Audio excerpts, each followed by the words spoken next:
everyone! Hello mga lalabs! I am Scarlett Donovan and welcome back to my channel. Kung first time ka po sa aking channel, please do subscribe me and click the bell button below para ma-notify ka sa ating mga makeup session or sa ating peg dito sa aking channel. This time around po, gusto ko pong ma-inspired again for another makeup inspiration sa ating isa po sa ating mga MUP candidates 2020, of course. Hindi po siya nanalo but bet na bet ko po talaga siya. She is the one and only Miss Alyssa Malinaw po. Ayan, si Miss Alyssa Malinaw. Bet na kung gid kayo si Inday. Aside sa Bisaya siya, aside sa very totoo siyang tao, nako, ko napaka-sophisticada niya at nagagandahan talaga ako kay Inday. Sana mapanood ito ni Inday, no, ang aking makeup inspiration. So, ang gagayahin ko naman sa kanyang side or gagayahin ko yung makeup niya doon sa gown competition kasi feeling ko mas sobrang napawaw talaga ako, as in napawaw talaga ako doon.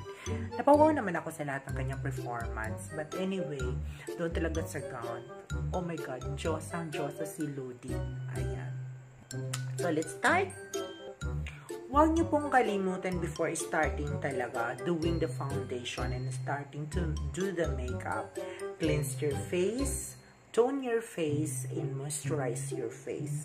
Okay, tatlo po yun. Tandaan niyo po, cleanse, tone or toner, ayan, and then moisturizer or moisturize your face. Okay po?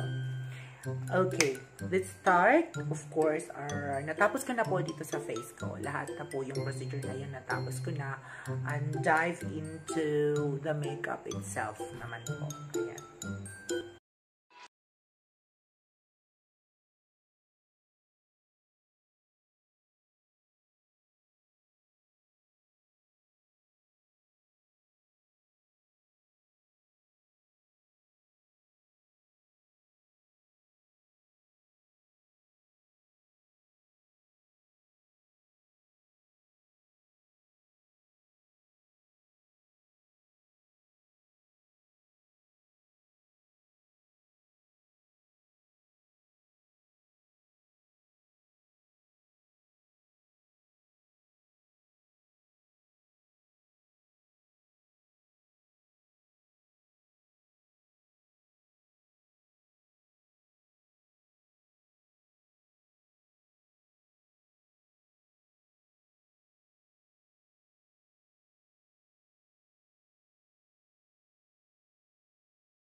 Kanina po, naglagay po tayo ng transition shades and then nag-smoky po tayo by the use of this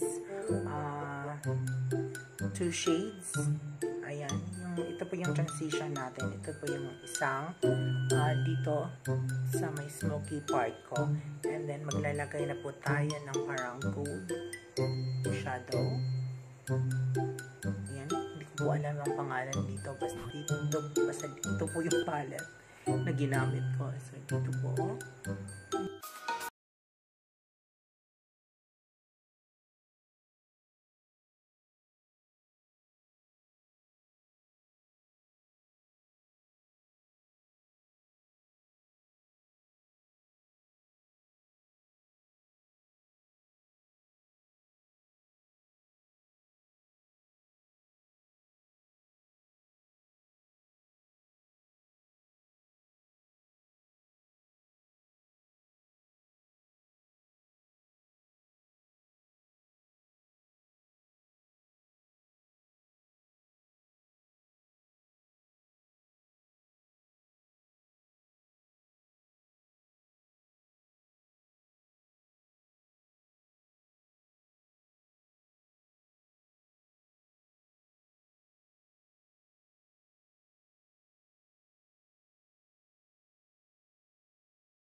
So this is the finished product for the look of Miss Eliza Malinaw for the MUP.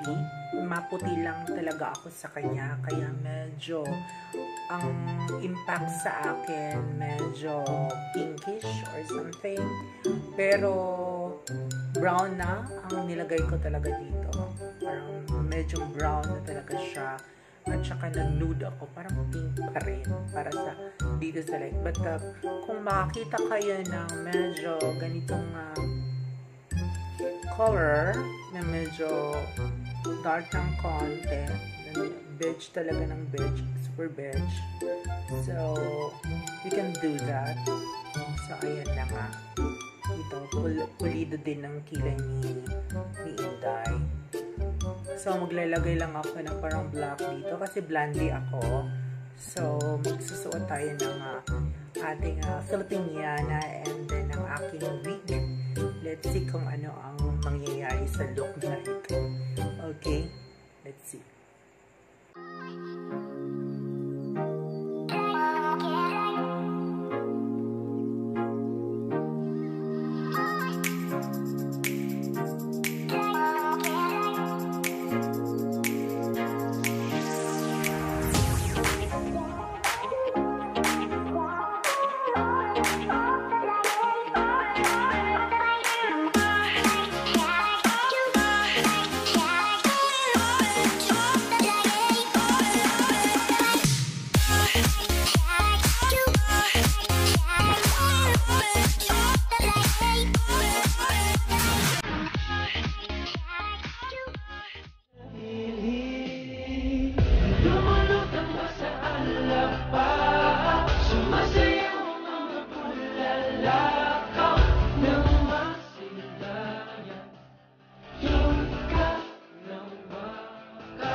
Once again, marami pong salamat. This is Miss Scarlett Donovan.